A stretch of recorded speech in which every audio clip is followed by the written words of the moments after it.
I've had the great fortune in my life to have graduated from one of the finest medical schools in the world, Harvard.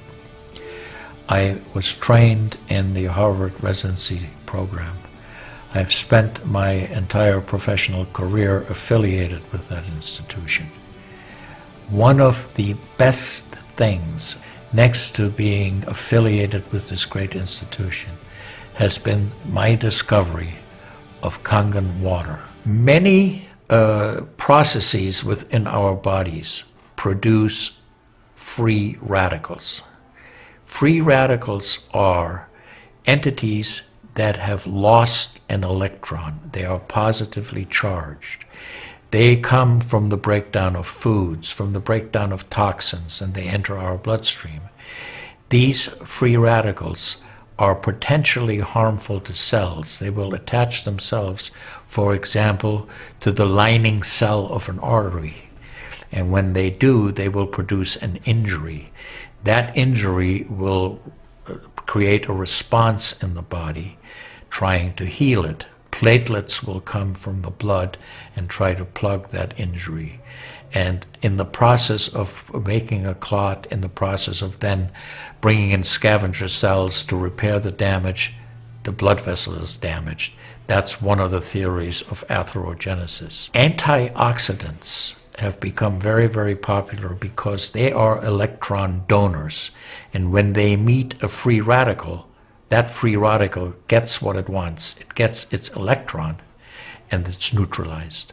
Now, the oxidation reduction potential of Kangen water is gigantic. It's about 30 times greater than the famous green tea. Everyone knows about green tea being a profoundly good antioxidant. Fruits, vegetables are considered antioxidants.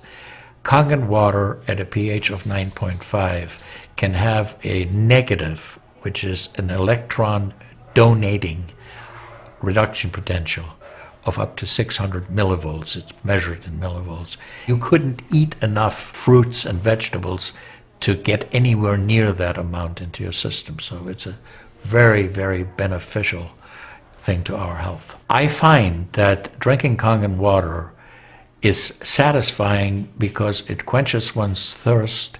One is able to drink a lot more because you don't get that bloated feeling. It is as if the water is very much more quickly absorbed. And there are studies that have shown that from the Japanese literature that the water starts being absorbed in the distal esophagus before it even hits the stomach. It's absorbed in the stomach, and then by the time the duodenal sweep has been reached, it's practically already totally absorbed. Acid reflux, as you know, is a huge problem in our country. People who are obese tend to have it because their stomach and their gastroesophageal junction gets shoved up into the chest.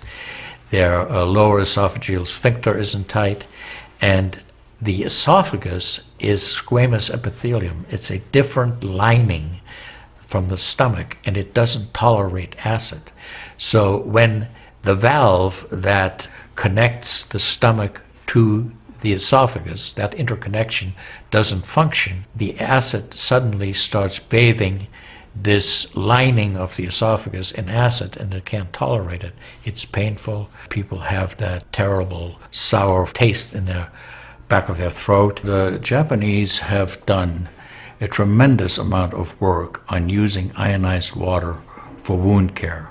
There's a lot published in the Japanese literature and also now in American literature about using pH 2.5 water for bactericidal purposes. Staph aureus, for example, cannot survive in 2.5 pH water. The kill ratios are dramatic for this, and so it stands to reason that this would be beneficial for contaminated wounds or even infected wounds. The Japanese, for example, treat diabetic ulcers with ionized water with a low pH and find that to be extremely successful. They also have published a lot on it, and the before and after pictures are very dramatic. The pH 2.5 water has tremendous antibacterial properties against both gram-negative and gram-positive organisms. One of the things that you learn is called primum non nocere. Above all, do no harm. That is the duty of a physician. It dates back to Hippocrates. None of us want to do harm. What we should do, and I think when we're convinced of something that is really truly good for people, we should go and recommend it to people. There is so much evidence that we're doing good. Look at Japan. The country of Japan has the highest consumption of ionized water in the world. Now, I'm not saying it is necessarily a direct effect, but they are also number one in overall health care in the world and number one in longevity in the world. When we compare that to the United States, we're number 38 in longevity and in overall health. The Cubans have better health than we do. In Japan, they have a saying, Mizuo kayareba, jinsei ga kawaru. Translated, change your water, change your life.